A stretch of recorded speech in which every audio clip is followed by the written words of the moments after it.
वृंदावन की चींटियां प्रेरक कहानी। एक सच्ची घटना सुनिए एक संत की। वे एक बार वृंदावन गए, वहां कुछ दिन घूमे फिरे, दर्शन किए। जब वापस लौटने का मन किया तो सोचा भगवान को भोग लगा कर कुछ प्रसाद लेता चलूं।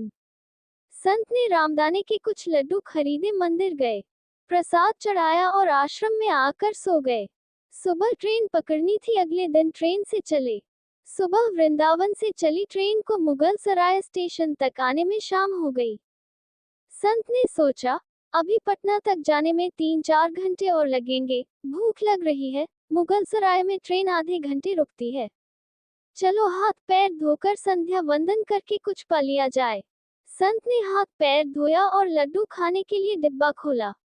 उन्होंने देखा लड्डू में चींटे लगे हुए थे। उन्होंने चींटों को हटाकर 1-2 लड्डू खा लिए, बाकी बचे लड्डू प्रसाद बांट दूंगा ये सोचकर छोड़ दिए। पर कहते हैं न संत हृदय नवनीत समाना, बेचारे को लड्डुओं से अधिक उन चींटों की चिंता सताने लगी। सोचने लगे ये चींटे वृंदावन से इस मिठाई के डिब्बे में आए हैं, बेचारे इतनी दूर तक ट्रेन में मुगल सराय तक आ गए, कितने भाग्यशाली थे, इनका जन्म वृंदावन में हुआ था। अब इतनी दूर से पता नहीं कितने दिन या कितने जन्म लग जाएंगे इनको वापस पहुंचने में। पता नहीं ब्रज की धूल इनको फिर कभी मिल भी पाएगी या नहीं। मैंने कितना बड़ा पाप कर दिया, इनका वृंदावन छुड़वा दिया। नहीं, मुझे वापस जाना होगा। और संत ने उन चींटों को वापस उसी मिठाई के डिब्बे में सावधानी से रखा। और वृंदावन की ट्रेन पकड़ ली। उसी मिठाई की दुकान के पास गए, डिब्बा धरती पर रखा और हाथ जोड़ लिए। मेरे भाग्य में नहीं कि तेरे ब्रज में रह सकूं, तो मुझे कोई अधिकार भी नहीं कि जिसके भाग्य में ब्रज की धूल लिखी है उसे दूर कर सकूं।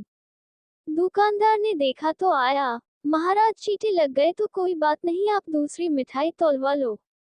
संत ने कहा भैया मिठाई में कोई कमी नहीं थी, इन हाथों से पाप होते होते रह गया, उसी का प्रायश्चित कर रहा हूँ। दुकानदार ने जब सारी बात जानी तो उस संत के पैरों के पास बैठ गया, भावुक हो गया। इधर दुकानदार रो रहा था, उधर संत की आंखें गीली हो रही थी।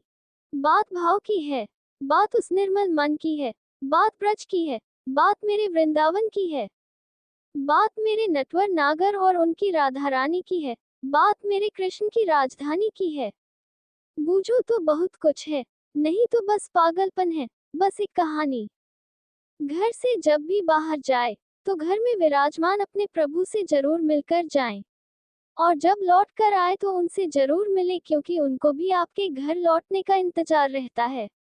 घर में यह नियम बनाएं कि जब भी आप घर से बाहर निकले तो घर में मंदिर के पास 2 घड़ी खड़े रहकर कहें, प्रभु चलिए, आपको साथ में रहना है। ऐसा बोलकर ही घर से निकले, क्योंकि आप भले ही लाखों की घड़ी हाथ में क्यों न पहने हो, पर समय तो प्रभु के ही हाथ में है ना।